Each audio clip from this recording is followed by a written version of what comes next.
जब चंड और मुंड जैसे भयंकर असुरों का अंत हो गया, तब भी अधर्म की आग शांत नहीं हुई, बल्कि यह समाचार सुनकर असुरों का राजा शुंभ और अधिक क्रोधित हो उठा।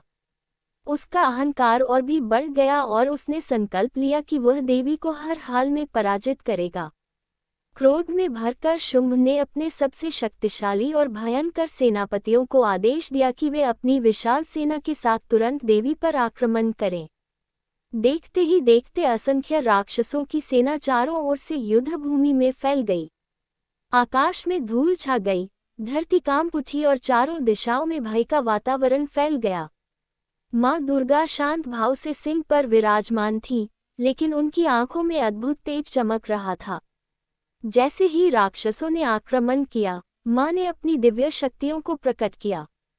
उनके शरीर से अनेक देवियां प्रकट होने लगी, ब्रह्मानी, वैष्णवी, माहेश्वरी, कौमारी, वाराही, नारसिंही और इंद्रानी।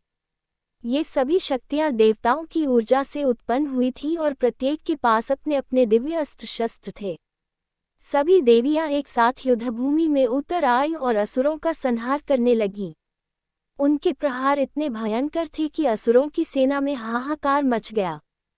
तभी असुरों का सबसे खतरनाक योद्धा रक्तबीज युद्धभूमि में आया। उसकी शक्ति अद्भुत थी। जब भी उसके शरीर से रक्त की एक बूंद जमीन पर गिरती, उसी से एक नया राक्षस उत्पन्न हो जाता। देखते ही देखते पूरा युद्ध क्षेत्र असंख्य रक्तबीजों से भर गया। देवियां कुछ क्षण के लिए चिंतित हो उठी, क्योंकि जितना वे उसे घायल करती, उतने ही अधिक राक्षस पैदा हो जाते।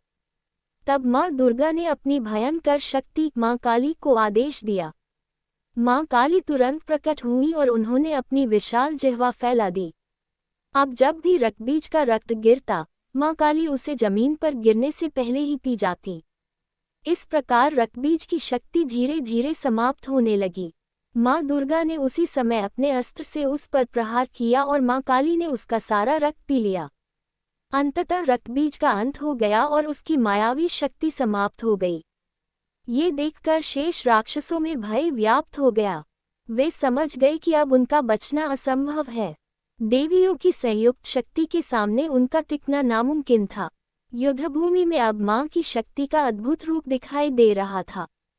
हर दिशा में देवी का ही प्रभाव था। ये स्पष्ट हो गया कि जब माँ अपनी पूरी शक्ति के साथ प्रकट होती हैं, तब कोई भी बुराई उनके सामने टिक नहीं सकती। ये कथा हमें सिखाती है कि जीवन में कई बार समस्याएं रक्तबीज की तरह होती हैं, जितना हम उनसे लड़ते हैं, वे उतनी ही बढ़ती जाती हैं। लेकिन जब हम सही तरीके और विश्वास के साथ उनका सामना करते हैं, तो उनका अंत निश्चित हो जाता है। अगर आपके जीवन में भी कोई ऐसी समस्या है जो बार बार लौट कर आती है, तो माँ दुर्गा का स्मरण करें। उनकी कृपा से हर कठिनाई का समाधान संभव है। जय माता दी।